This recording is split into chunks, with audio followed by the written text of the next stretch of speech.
So Deshika actually had a like more technical and like process question, and I want to bring it up because I think it's a question that a lot of people are probably sitting with of just what is the like least from a website perspective and like thinking about the conversions, what is the least the most frictionless way to get people into the community from the website? So like from community to website, what is the easiest path to do that? Is it just creating a button with the invitation link? Is it having a step in between where they fill out a form? Have you just through practice found what works best for you? That is a good question. And I'm assuming this is like when they've decided like they're ready to go, and this Yeah. is what the link that gets them into the community. Is that where it's coming from? Yeah, so they're on the landing page and they're like, "Yep, I'm buying in. I like this." Okay. And the end goal is to get them in the community. What do you do next? Yeah. So I would probably say that it could be done a few ways. I think even some of the other tutorials have talked about this of an application could be a good way of filling it out so you can sift through and make sure that it is actually a good fit for them. Sometimes it isn't. And so you can help filter that out and be able to directly connect with them.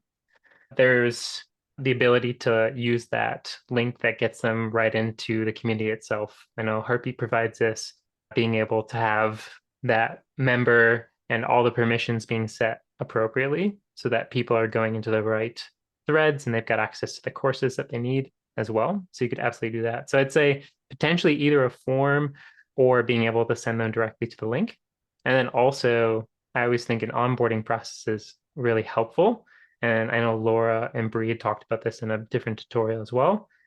Just making that human connection. So one of the very fun things that I've done is I use an app called Warm Welcome, and I send a personalized video for every single person that signs up for my courses, my newsletter, and they're not expecting it, but it feels so great to have that personal touch. So I would go an extra step and say, make sure to have that personal email go out or some sort of message go out to them following that link that carries them into your community. And we also had Lynetta asked a really great sort of follow-up question to that of just like how does pricing affect that too? So like a $5,000 product versus a $500 product on a web page. Yes, can you just present it? Yeah. Is that kind of Just what? like, yeah, just having the invitation link versus like using an application or using like a first call approach. Yeah, I feel like I've uh, I've not had an issue myself personally, or with the folks that I've worked with, no matter what their price is. And I think that comes because of what we do on the page itself. It's that story that we're telling and being able to connect with the user. If you have a higher tiered price, one of the strategies that I'm using here is to just have a lower price to show that you're interested to like reserve that space when you actually know what the full price is. So there's no hidden stuff. It's not a surprise and shock experience. It's if this price is what it is, that's what you're offering. And I don't feel like you should devalue yourself and what you provide others or the community and what they provide for themselves by feeling like bad about how that price is or how high it might be. So I'd say if that's your price, that's your price. Oftentimes we end up pricing things lower than we should and devaluing what we do for others. So being able to feel good about what that is. Hopefully that answers your question. Yeah, I think that's a great answer. And what I've even found with a lot of communities that are charging these higher price points of 2K plus is the higher of a price point you charge, the more genuine and human and honest you actually need to be in your web pages.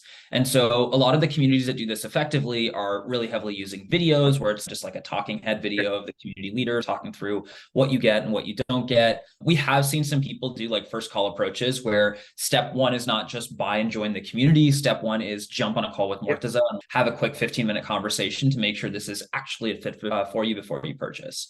And if you are first launching, like this is the very first time you're launching a product at this price point, then sometimes that's an easier way, just like on you mentally, to make sure that you're checking the boxes, you're getting the right people in the door and all of that, because it is a lot of money that you're asking people for. Yep. But long term, I totally agree with you, Matt, where it's like, if the landing page is really good and human and genuine, like you can have people just swipe a card for a $2,000 product on the landing page.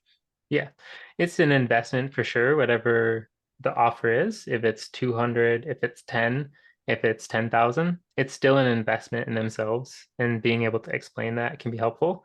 The other thing I would say is another approach you could do is offering payment plans. For me, I don't charge any more for that. It's the same exact price because I don't want to, let's say, penalize somebody for paying over time, or at the same time reward somebody for having money in their bank account more than somebody else does. And I think that allows for a more accessible entry point, as well as scholarships, mentorships, and gifts, being able to offer those as well. So be happy to dive into that in the future, or if you have more questions as well.